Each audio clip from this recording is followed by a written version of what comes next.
Kamusta mga Kapinoms TV? Hindi mo kailangang gumastos ng libo-libo para makaranas ng world-class na sarap. Sa pagdating ng Michelin Guide Philippines 2026 at sa patuloy na pag-usbong ng dining scene sa bansa, mas malinaw ngayon na ang sulit ay hindi lang tungkol sa mura. Ito ay tungkol sa kalidad, consistency, at tunay na lasa. Mula sa simpleng karinderya sa Quezon City hanggang sa steakhouse sa Bertis North, may mga restaurant na kayang pagsamahin ng presyo at premium experience nang hindi mababutas ang bulsa mo.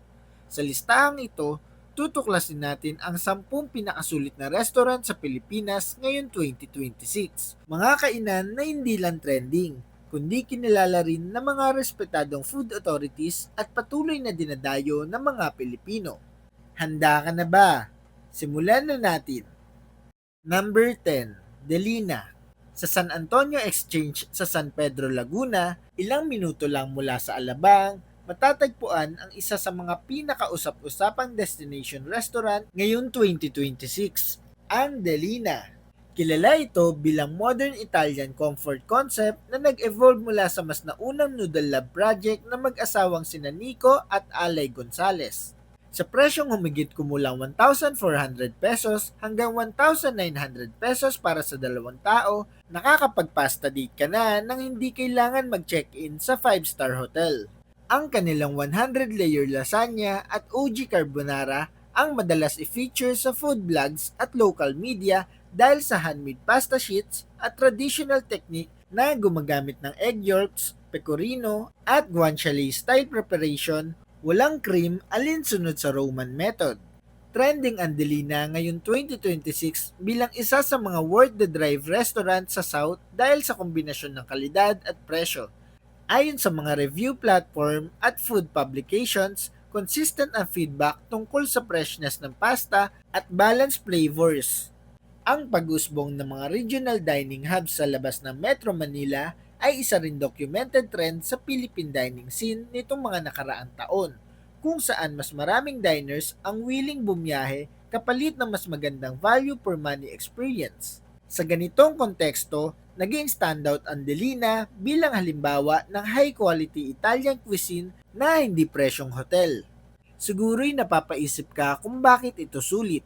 Una, bihira ka makakita ng tunay na fresh pasta na ginagawa in-house sa presyong nasa ilalim ng 2,000 pesos para sa dalawang tao.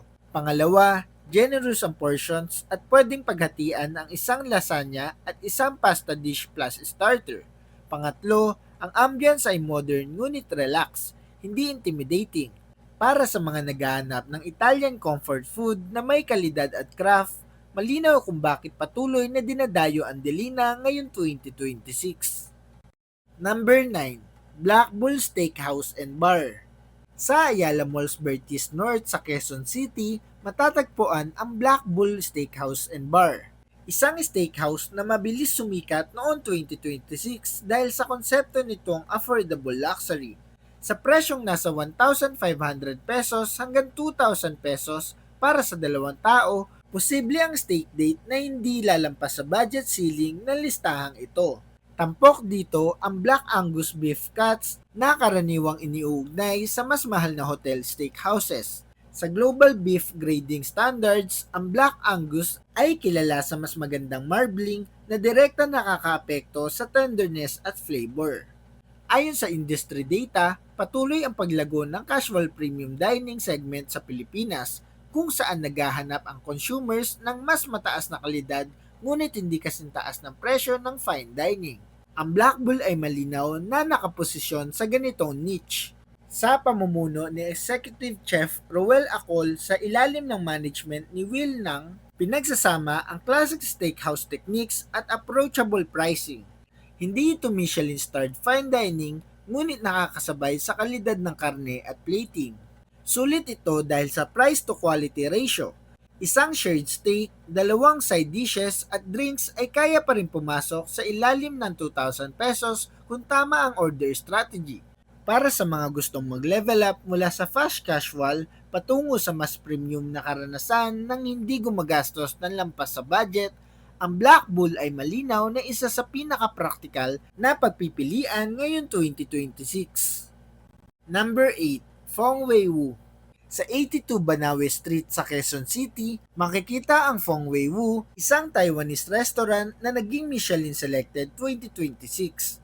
Ang Banawe ay matagal nang kilala bilang food strip ng Chinese at Taiwanese eateries, ngunit ang pagkakasama sa Michelin Guide Philippines 2026 ang nag-angat sa reputasyon ng Fong Wei Wu mula neighborhood favorite tungo sa destination dining.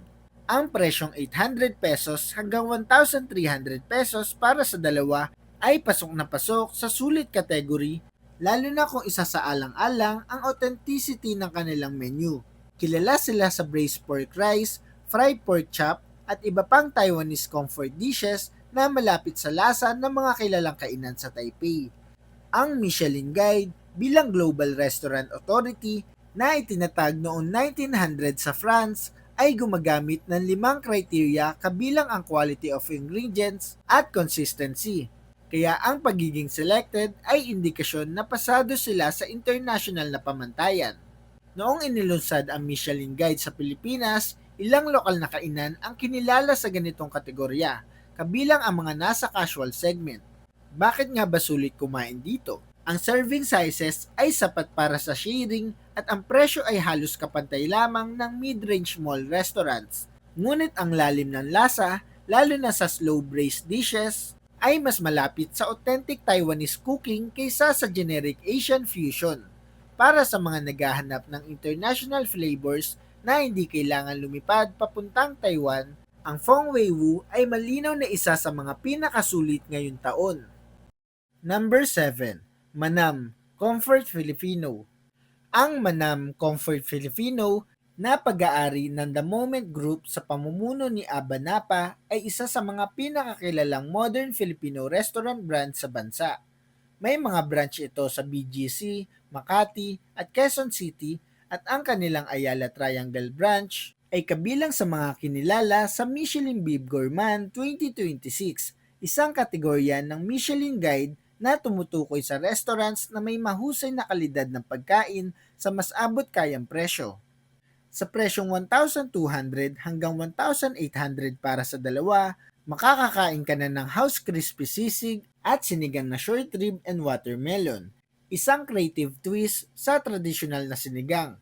Ang Bib Gourmand distinction ay ibinibigay sa mga restaurant na nag-aalok ng exceptionally good food at moderate prices, base sa opisyal na pamantayan ng Michelin Guide. Ibig sabihin, hindi lang ito sikat, kinilala rin ito sa international level. Ang pinakasulit na aspeto ng Manam ay ang portion system nito, small, medium at large. Dahil dito, pwedeng mag-order ng small portions para matikman ang mas maraming putahe nang hindi sumosobra sa budget. Para sa pamilya o barkada, napakadaling kontrolin ang gastos habang natitikman ang elevated Filipino classics. Ito ang dahilan kung bakit kahit maraming bagong restaurants ang lumalabas taon-taon, nananatiling relevant at sulit ang Manam sa 2026 dining landscape. Number 6, Palm Grill.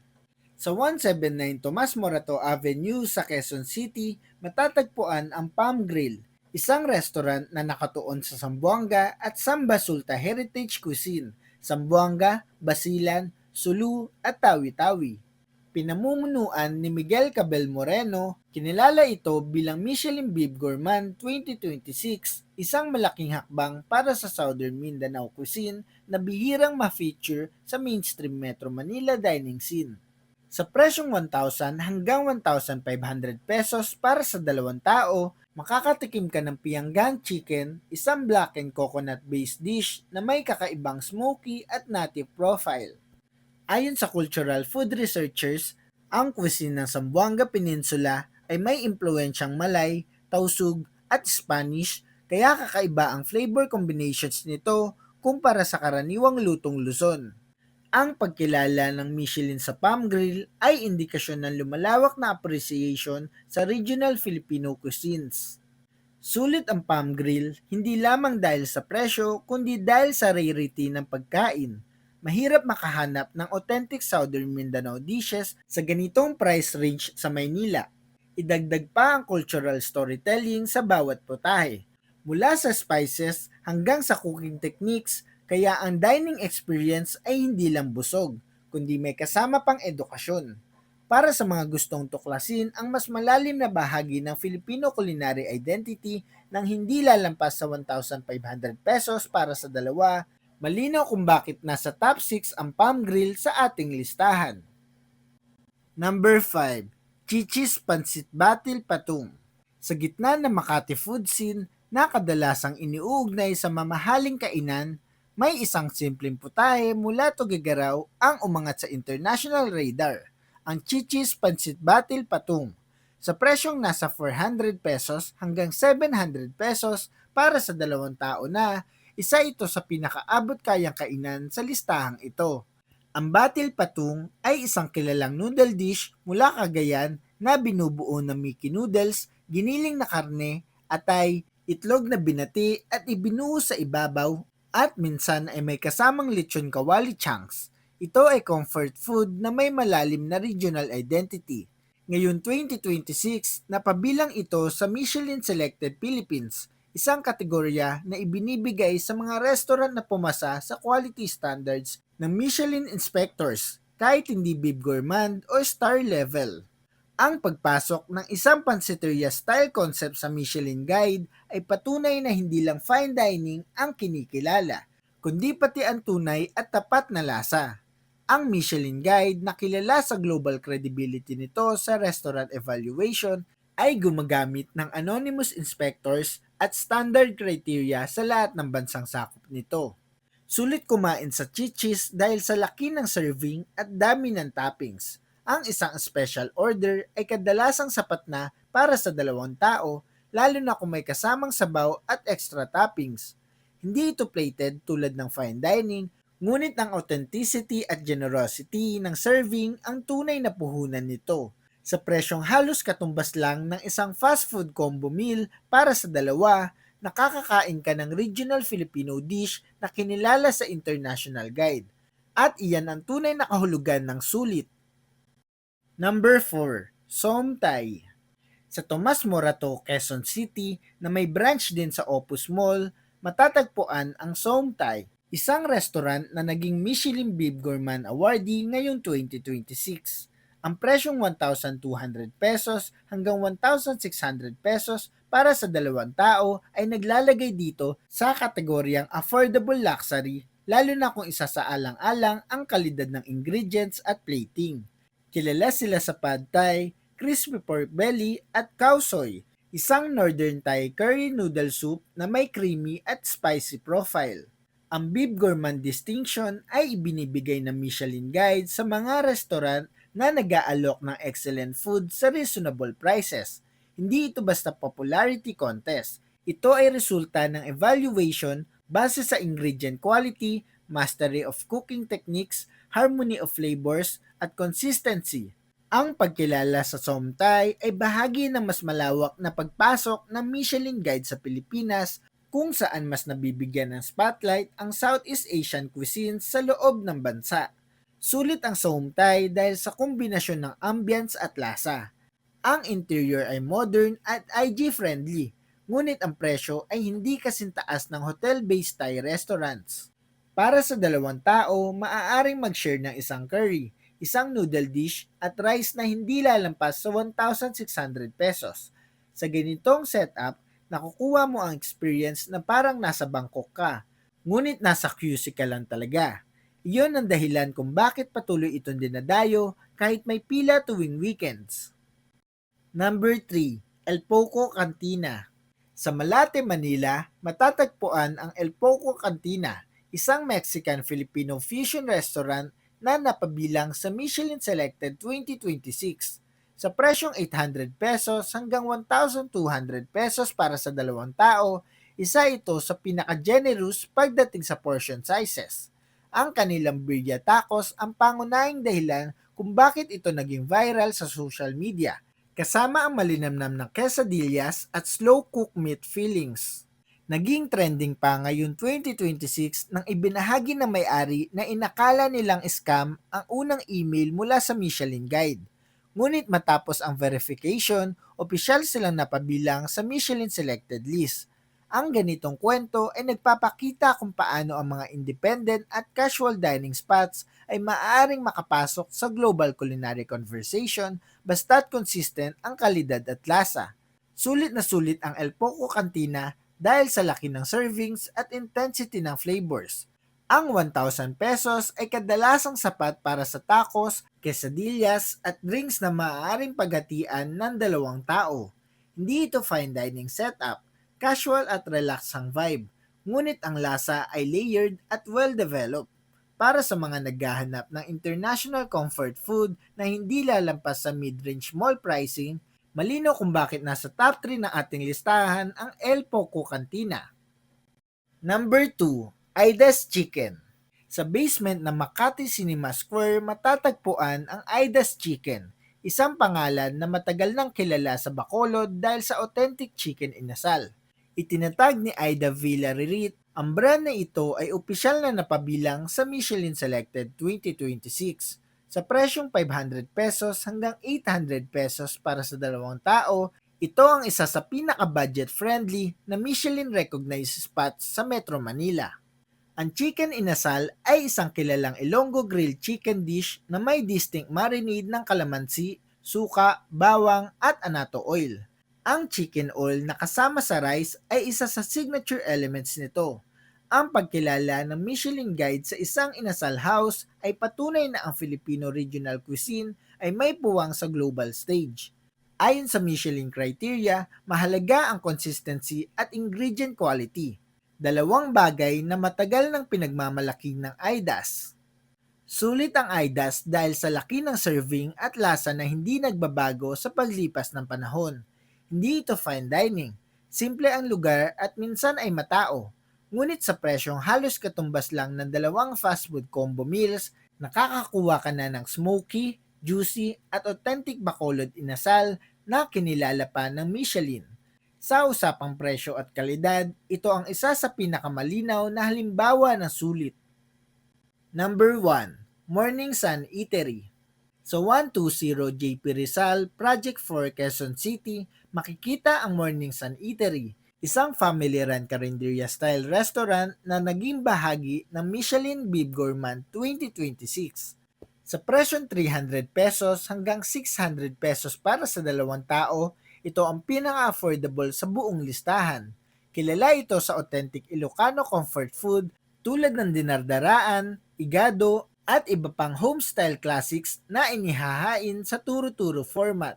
Ang Bib Gourmand recognition ay ibinibigay sa mga restaurant na nag-aalok ng mahusay na pagkain sa moderate prices. Ang pagsama ng isang simpleng karinderya sa ganitong listahan ay makasaysayan dahil ipinapakita nito na hindi kailangan ng mamahaling interior o fine dining setup upang makilala sa global culinary standard. Ayon sa Michelin Guide Principles, ang pinakamahalaga ay ang lasa, kalidad ng sangkap at consistency, hindi ang presyo o dekorasyon. Ito ang number 1 sa ating listahan dahil sobrang sulit nito. Sa presyong halos katumbas lang ng isang kape sa high-end cafe, nakakakain ka ng 2 ulam na may lalim at tradisyon. Ang dinardaraan, isang Ilocano blood stew at igado ay may robust at authentic na lasa na bihirang matagpuan sa modern restaurants. Ito ang tunay na definisyon ng world class sa presyong pangkarinderya. Sa 2026 dining landscape, kung saan maraming restaurants ang tumataas ang presyo dahil sa inflation at operating cost, ang Morning Sun Eatery ang patunay na posible pa rin makakain ng internationally recognized quality nang hindi lumalampas sa 600 pesos para sa 2 tao. At iyon nga mga Kapinoms TV, ang 10 pinakasulit na restaurant ngayon 2026. Sa huli, makikita natin na ang tunay na sulit ay hindi nasusukat sa dami ng chandeliers o sa kapal ng menu, kundi sa sarap, laki ng serving at kalidad na lampas sa binayad mo. Ang mga restaurant na ito ay patunay na kaya ng Pilipinas makipagsabayan sa global culinary standards habang nananatiling abot kaya para sa ordinaryong diner. Ngayon, ikaw naman ang tatanungin ko. Alin sa mga restaurant na ito ang nasubukan mo na o gusto mo palang subukan? May alam ka pa bang restaurant na para sa iyo ay mas sulit kaysa sa mga nabanggit? At sa tingin mo, mas mahalaga ba ang ambience o ang lasa pagdating sa pagpili ng kakainan? I-comment mo sa baba ang iyong sagot para mapag-usapan natin yan. Kung nagustuhan mo ang video na ito, huwag kalimutang i-like, i-share ang video at mag-subscribe sa ating channel para updated ka sa mga paparating pa nating videos. Mga Kapinoms TV, maraming salamat sa panonood. Hanggang sa muli, ito ang Pinoms TV.